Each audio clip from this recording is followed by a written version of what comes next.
ଯାଜପୁରରେ ନିରନ୍ତର ବିକାଶ ଲକ୍ଷ୍ୟ ଉପରେ ଏକ ଦିନିକିଆ ଜିଲ୍ଲାସ୍ତରୀୟ ତାଲିମ କାର୍ଯ୍ୟକ୍ରମ 27 ନଭେମ୍ବର 2025ରେ ଜିଲ୍ଲା ପରିଷଦ ସମ୍ମିଳନୀ କକ୍ଷରେ ମୁଖ୍ୟ ଉନ୍ନୟନ ତଥା ନିର୍ବାହୀ ଅଧିକାରୀ ଜିଲ୍ଲା ପରିଷଦ ଶ୍ରୀ ଦେବୀପ୍ରସାଦ ମହାନ୍ତିଙ୍କ ଅଧ୍ୟକ୍ଷତାରେ ଅନୁଷ୍ଠିତ ହୋଇଯାଇଛି।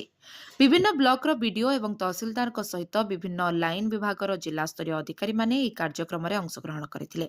ଡେପୁଟି ଡାଇରେକ୍ଟର ଜିଲ୍ଲା ଯୋଜନା ଓ ପରିଚାଳନା ୟୁନିଟ୍ ଅର୍ଚିତା ଦାସଙ୍କ ଦ୍ୱାରା ପ୍ରଦାନ କରାଯାଇଥିଲା।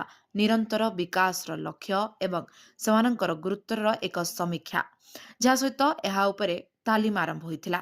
ଏହି କାର୍ଯ୍ୟକ୍ରମରେ 17ଟି ଏସ୍ଡିଜି ଦାରିଦ୍ର୍ୟ ମୁକ୍ତ, କ୍ଷୁଦ୍ରା ମୁକ୍ତ, ସୁସ୍ଥ ଓ ନିରାମୟ ଜୀବନ, ଗୁଣାତ୍ମକ ଶିକ୍ଷା, ଲିଙ୍ଗଗତ ସମାନତା, ସ୍ୱଚ୍ଛ ଜଳ ଓ ପରିମଳ, ସୁଲଭ ଓ ସ୍ୱଚ୍ଛ ଶକ୍ତି, ମର୍ଯ୍ୟାଦା ସମ୍ପନ୍ନ କାର୍ଯ୍ୟ ଓ ଅର୍ଥନୈତିକ ବିକାଶ, ଶିଳ୍ପ ଉଦ୍ଭାବନ ଓ ଭିତ୍ତିଭୂମି, ଅସମାନତା ହ୍ରାସ, ସହର ଓ ଜନସମୁଦାୟର ସ୍ଥାୟିତ୍ୱ, ଦାୟିତ୍ୱପୂର୍ଣ୍ଣ ବ୍ୟବହାର ଓ ଦୀର୍ଘସ୍ଥାୟୀ ଉତ୍ପାଦନ, ଜଳବାୟୁ ଭିତ୍ତିକ କାର୍ଯ୍ୟପନ୍ଥା, ଜଳ ଭିତରର ଜୀବନ, ସ୍ଥଳଭାଗରେ ଜୀବନ, ଶାନ୍ତି, ନ୍ୟାୟ ଏବଂ ଦୃଢ଼ ପ୍ରତିଷ୍ଠାନ ଓ ଲକ୍ଷ୍ୟ ହାସଲ ନିମନ୍ତେ ସହଭାଗିତା ଉପରେ ଆଲୋଚନା ହୋଇଥିଲା। ସେ ଏସ୍ଡିଜି ଗୁଡ଼ିକରେ ପ୍ରଗତି ତଦାରଖ କରିବା ପାଇଁ ବିକଶିତ ସୂଚକ ଢାଞ୍ଚା ଉପରେ ମଧ୍ୟ ଆଲୋକପାତ କରିଥିଲେ। ଏହାପରେ ଏବିଡିଓ ଦାନଗତି ବ୍ଲକ ଦିବ୍ୟକାନ୍ତି ମିଶ୍ରଙ୍କ ଦ୍ୱାରା ଏସ୍ଡିଜିର ସ୍ଥାନୀୟକରଣ ଉପରେ ଏକ ଅଧିବେଶନ ଅନୁଷ୍ଠିତ ହୋଇଥିଲା।